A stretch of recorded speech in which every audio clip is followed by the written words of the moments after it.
Sebagai orang Indonesia, kita pasti kenal sosok bapak bangsa yaitu Soekarno.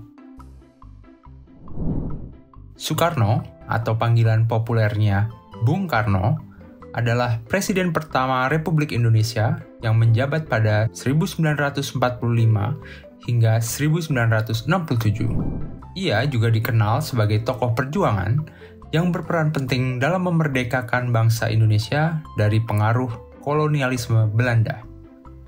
Bersama Muhammad Hatta, ia memproklamasikan kemerdekaan Indonesia pada tanggal 17 Agustus 1945. Kini, kita juga mengenal anaknya, Megawati Soekarno Putri, Presiden kelima Indonesia. Keren ya, keluarga pertama yang bapaknya dan anaknya jadi presiden. Membaca biografi seorang tokoh yang amat penting, kadang kita bingung menyimpulkan apa aja sih pengaruh dan peninggalan terpenting buat kita di zaman sekarang. Nah, video ini akan memberi contoh 3 peninggalan terpenting Soekarno yang mudah dipahami. Jadi, terus tonton video ini ya. Peninggalan pertama yang paling penting dari sang putra Fajar adalah memperjuangkan kemerdekaan melalui kegiatan politik. Masa muda Soekarno dipenuhi dengan aktivisme untuk memperjuangkan kemerdekaan Indonesia. Pada 1926, Soekarno muda membuat sebuah kelompok belajar di Bandung yang kemudian menjadi cikal bakal Partai Nasional Indonesia yang diketuainya. Tidak jarang loh aktivitasnya untuk memerdekakan Indonesia berujung pada penangkapan dan pengasingan.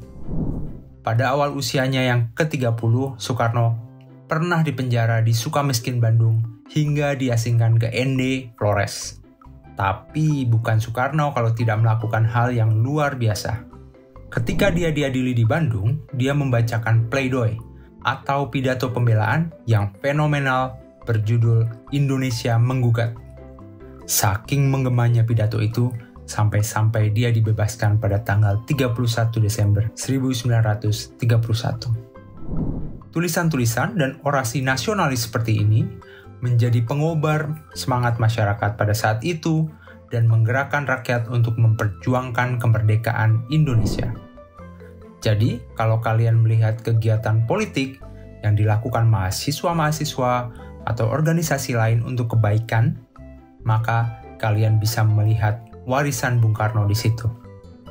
Pada awal 1945, di zaman penjajahan Jepang, Soekarno terlibat di sejumlah organisasi untuk menyiapkan kemerdekaan Indonesia. Bung Karno berperan sebagai panitia yang menciptakan dasar ideologi bangsa Indonesia dan membangun pemerintahan baru.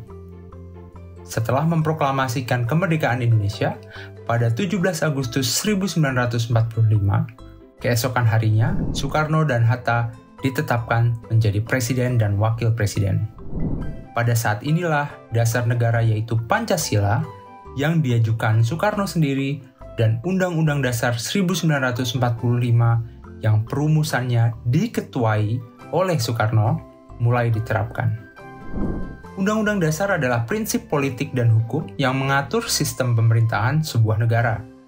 Undang-Undang Dasar 1945 mengatur struktur pemerintah hingga lambang negara.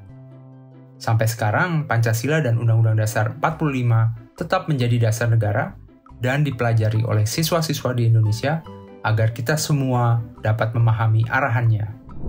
Di kancah global, Soekarno terus mendatangi kepala-kepala negara seperti Presiden Amerika Serikat dan Rusia untuk mengkampanyekan kemerdekaan Indonesia dan menyampaikan pesan anti-kolonialisme. Puncak pencapaian Bung Karno secara internasional adalah berpidato dalam Majelis Umum Perserikatan Bangsa-Bangsa atau United Nations pada tanggal 30 September 1960.